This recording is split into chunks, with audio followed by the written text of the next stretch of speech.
More migrants gathered on both the sides of the US-Mexico border on Thursday. That is just hours before immigration restrictions known as the Title 42 expired. Despite the restrictions coming to an end, migrants find themselves packed in the immigrant shelters, while migrant detentions have surged to record highs ever since news of the legislation expiring surfaced. The US Customs and the Border Protection in recent days have been holding up 28,000 migrants at its facilities. This number is far higher than holding capacities of these facilities.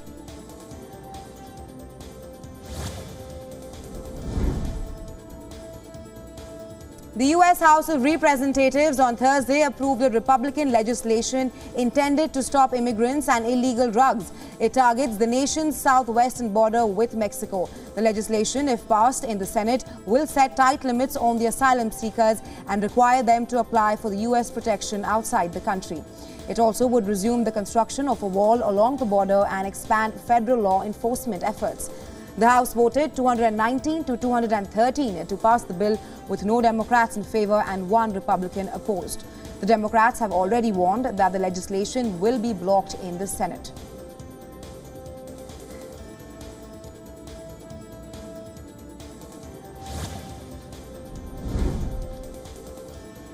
A debt limit meeting between U.S. President Joe Biden and top lawmakers that had been scheduled for today has been postponed. The meeting now will be held early next week. Sources also say that during the meeting, discussions will be held to limit the federal spending.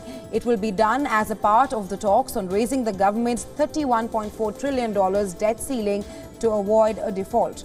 The aides to Biden, Republican House Speaker Kevin McCarthy, Democratic Senate Majority Leader Chuck Schumer, and top Senate Republican Mitch McConnell.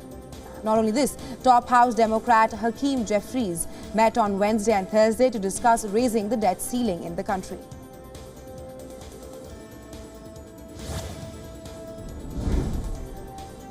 South African President Cyril Ramaphosa on Thursday refused to accept his government's alleged failure on curbing the problem of crippling power cuts. The president said that the already announced interventions will reduce pressure on the grid. Africa's most industrialized economy is experiencing the worst electricity outages on record. Many households and businesses in the countries they're staying without power for more than 10 hours a day. Experts expect that the situation will only get worse, despite repeated pledges by Ramaphosa's government to increase the energy availability.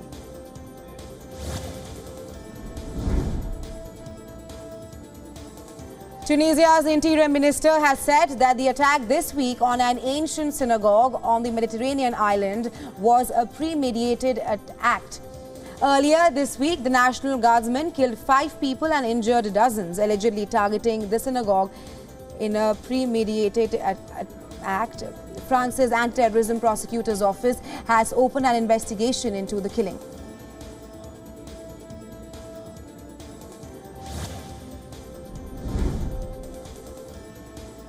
French President Emmanuel Macron welcomed his counterpart from United Arab Emirates, Sheikh Mohammed bin Zayed Al Nahyan, in Paris on Thursday.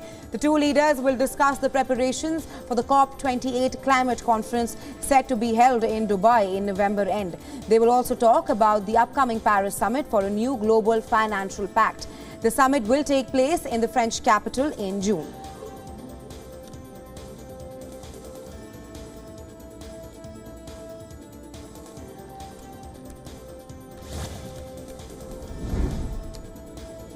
A commissioner from European Union has said that no significant cases of arms smuggling into Europe from Ukraine have been observed.